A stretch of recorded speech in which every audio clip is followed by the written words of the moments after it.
बात है सितंबर 2023 की। देश भर में सरकारी कर्मचारियों ने अपनी मांग के लिए विरोध प्रदर्शन आयोजित किया। आखिरी अशांति पिछले हफ्ता असम में हुई, जब उन्होंने कई कार्यालयों के सामने धरना प्रदर्शन किया। नवंबर 2023 में केंद्र सरकार और राज्य सरकार दोनों के कई हजार कर्मचारी और पेंशनभोगी दिल्ली के रामलीला मैदान में एकत्रित हुए थे और कर्मचारियों ने ओपीएस को तुरंत वापस लाने के लिए मांग की थी। आप सभी को मेरा नमस्कार। मैं आपका दोस्त अनुज कुमार और बिजनेस एडवाइजर अनुज कुमार, और आप देख रहे हैं अपना खुद का चैनल एबीआर न्यूज भारत, क्योंकि ये आप ही का चैनल है और इसमें हमेशा वही एक कुछ मुद्दा उठाने की कोशिश करता हूं जो कि कहीं ना कहीं कर्मचारियों के लिए बेनिफिट वाला साबित हो। अब जो आपने देश में निश्चितकाल हड़ताल के लिए एक तिथि तय की गई थी, उसको लेकर कहीं ना कहीं ये खबरें आपको मीडिया के माध्यम से मिल पा रही होंगी। इस पर मैंने भी एक वीडियो बनाई थी, संपूर्ण वीडियो बनाई थी कि जो अब कर्मचारी है वो अनिश्चितकाल हड़ताल नहीं करेंगे, या उसका ज्ञापन जो सौंपने की तारीख तय की गई थी अब उसको पोस्टपोन कर दिया गया है। आखिर ओपीएस का मुद्दा या एक सवालिया इसमें सवाल खड़ा होता है कि जो पुरानी पेंशन योजना है उसको लेकर कर्मचारी जो पक्ष है वो इस चीज की डिमांड क्यों करता है आखिर कि पुरानी पेंशन योजना कर्मचारी को चाहिए, जबकि सरकार कहती है कि एनपीएस में ज्यादा आपको बेनिफिट है। संपूर्ण बातें करेंगे इस वीडियो के अंदर, और मैं कहना चाहता हूं जो मेरा भाई पहली बार मुझसे या अपने इस चैनल से जुड़ा है उस चैनल को लाइक एंड सब्सक्राइब करें और जितना हो सके इस वीडियो को फैलाने की कोशिश करें, क्योंकि आपकी आवाज़ जो वीडियो में आप कमेंट्स करते हैं वो तब तक ही मान्य होती है जहां तक वो वीडियो चलती है। आप जितना इस वीडियो को शेयर करेंगे या जितना आप इस वीडियो में कमेंट्स करेंगे या जितना आप चैनल को सब्सक्राइब करेंगे तो ही आपका बेनिफिट होगा, या तो ही आपका जो बातें जो आप बताएंगे या आपकी जो आवाज़ कर्मचारियों की आवाज़ मैं अपने द्वारा उठाता हूँ वो आप देश में जगह जगह तक जब भी पहुँच पाएगी, जो कि कहीं ना कहीं आप चैनल सब्सक्राइब करेंगे और वीडियो को शेयर करेंगे, तब मान सकते हैं कि जो आवाज़ है आपकी देश में जगह जगह तक पहुँचेगी।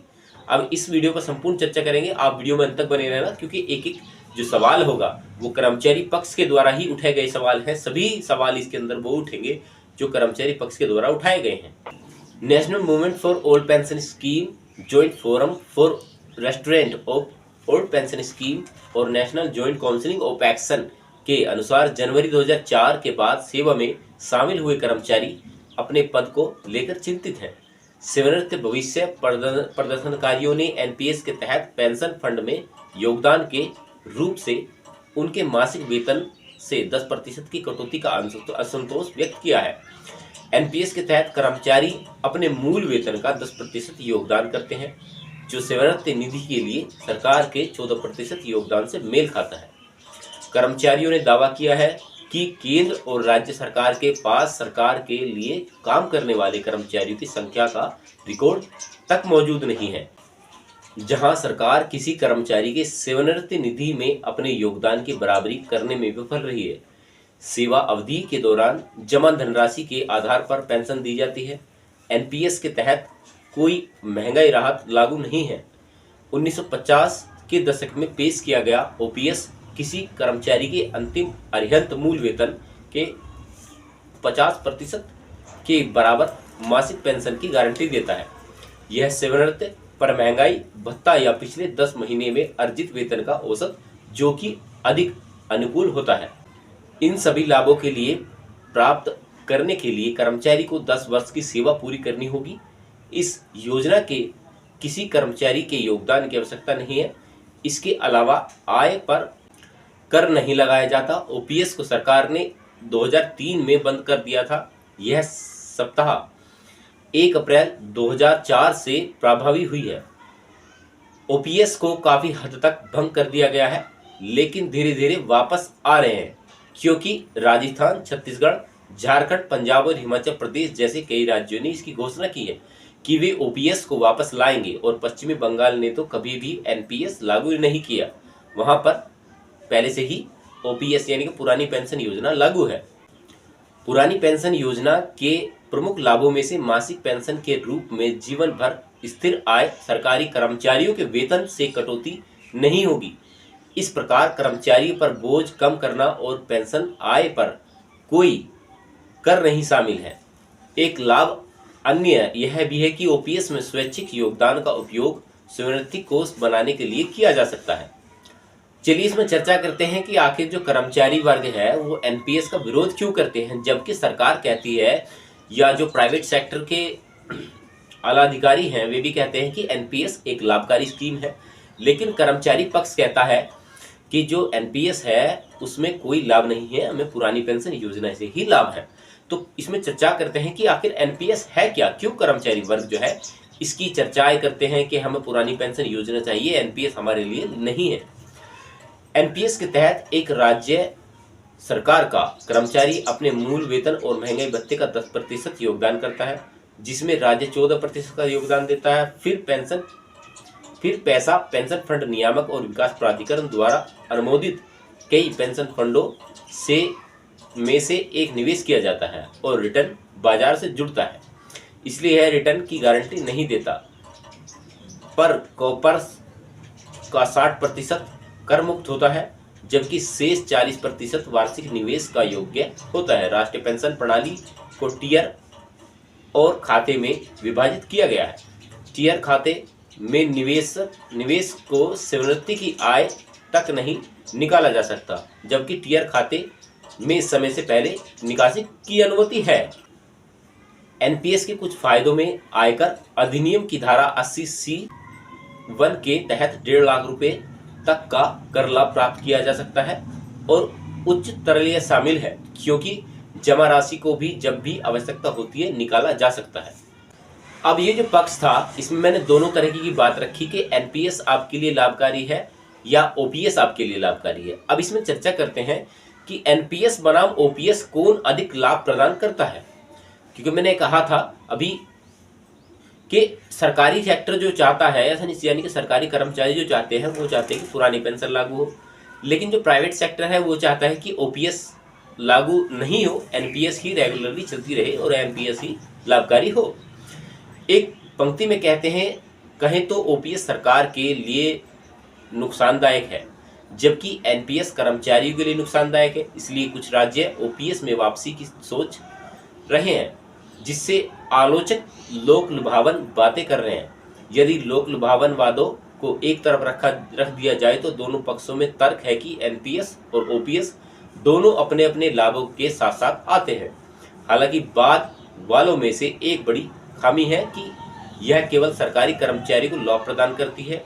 दूसरी ओर एनपीएस सभी नागरिकों को लाभ प्रदान करती है। एनपीएस निवेश निजी क्षेत्र के वेतनभोगियों को सेवानिवृत्ति के बाद अपना भविष्य सुरक्षित करने में सहायता करती है।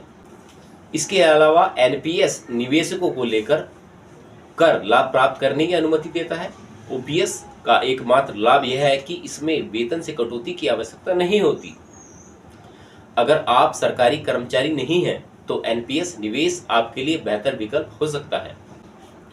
अगर हम वित्तीय आंकड़ों की बात करें तो वित्त मंत्रालय में राज्य मंत्री पंकज चौधरी ने लोकसभा में एक लिखित उत्तर में कहा था कि पिछले वर्ष 31 मार्च 2023 तक रक्षा पेंशन भोगी सहित केंद्र सरकार के पेंशन भोगी की कुल संख्या जो थी 68 लाख थी। ओपीएस के खिलाफ तर्क यह था कि जैसे जैसे भुगतान का बोझ बढ़ता जा रहा है, राज्य को अपने धन का अधिक हिस्सा पेंशन के लिए देना होगा। पूंजीपति व्यय और अन्य विकास प्रयासों के लिए काम छोड़ना होगा। भारतीय रिजर्व बैंक आरबीआई के आंकड़ों के मुताबिक वर्ष 2021 और 22 में सभी कर्मचारियों का वेतन बिल जो बैठा था 9.74 लाख करोड़ रुपए और पेंशन बिल लगभग 4 करोड़ रुपए था। आंतरिक अनुमान बताते हैं कि यदि सभी राज्य सरकारें एनपीएस से ओपीएस पर लौट आती हैं तो संचयी राज्य कोष बोझ एनपीएस के 4.5 गुना तक हो सकता है। अतिरिक्त बोझ 2060 तक सालाना सकल घरेलू उत्पाद के 0.9% तक पहुंच जाएगा। दिसंबर 2023 में जारी राज्य वित्तीय 2023-24 के बजट का एक अध्ययन शीर्ष में अपनी रिपोर्ट में कहा गया है कि केंद्र बैंक के अनुसार 2004 से पहले नियुक्त किए गए अंतिम सरकारी कर्मचारी 2040 के दशक की शुरुआत में सेवानिवृत्त हो जाएंगे और इसके लिए 2060 तक ओपीएस के तहत पेंशन प्राप्त करते रहेंगे। आरबीआई ने अपनी रिपोर्ट में कहा, इसे राज्य के वित्त पर बोझ पड़ेगा और विकास बढ़ाने वाले पूंजीगत व्यय करने की क्षमता कम हो सकती है। अब मैं आपसे केवल इतना ही सवाल जानना चाहता हूं कि जो भी आपके मन में सवाल हो इस वीडियो को लेकर, या जैसी भी आपकी प्रतिक्रिया इस समय पर मौजूद हो तो आप वीडियो में कमेंट्स कर सकते हैं। जैसे अभी आपके मन में सवाल आया हो इस वीडियो को लेकर या इस तर्क को या इस तथ्य को लेकर, तो आप वीडियो में कमेंट्स जरूर करना कि जो इस समय की जो मेन स्थिति थी या जो मेन अपडेट थी पुरानी पेंशन योजना या एनपीएस को लेकर, कैसे भी मान सकते हैं आप, वो मैं हर संभव एक कोशिश करता हूँ कि कहीं ना कहीं कर्मचारियों को, सभी कर्मचारियों को, देखिए प्राइवेट सेक्टर से हो आप चाहे आप गवर्नमेंट सेक्टर से हो, जो भी मैं आवाज़ उठाता हूँ वो हर कर्मचारी के लिए, देश में हर कर्मचारी के लिए जानना और सुनना जरूरी है कि जो इस समय की मेन स्थिति है वो पुरानी पेंशन योजना से हो या नई पेंशन योजना से हो, वो हर किसी एक भारतीय को जानना जरूरी है कि आखिर जो हमारा भविष्य है, आने वाला जो भविष्य है पेंशन को लेकर, वो आखिर किस दिशा में चल रहा है। सबसे बड़ा तो सवाल यही है। लोकसभा चुनाव अभी आने वाले हैं, इसको लेकर क्या चर्चाएं हैं मैंने हमेशा उठाने की कोशिश की है, और मैं आपसे केवल इतना ही आग्रह करता हूं कि इस चैनल को लाइक एंड सब्सक्राइब करें ताकि जो आपकी देश में आवाज़ जगह जगह तक पहुंच सके, और जितना हो सके इस वीडियो को शेयर करना, और चैनल पे पहली बार आए हैं तो चैनल को सब्सक्राइब करना। चलिए मिलते रहेंगे आपसे ऐसे ही नॉलेजेबल मुद्दों के साथ, तब तक अपना ख्याल रखें, तब तक के लिए जय हिंद, वंदे मातरम।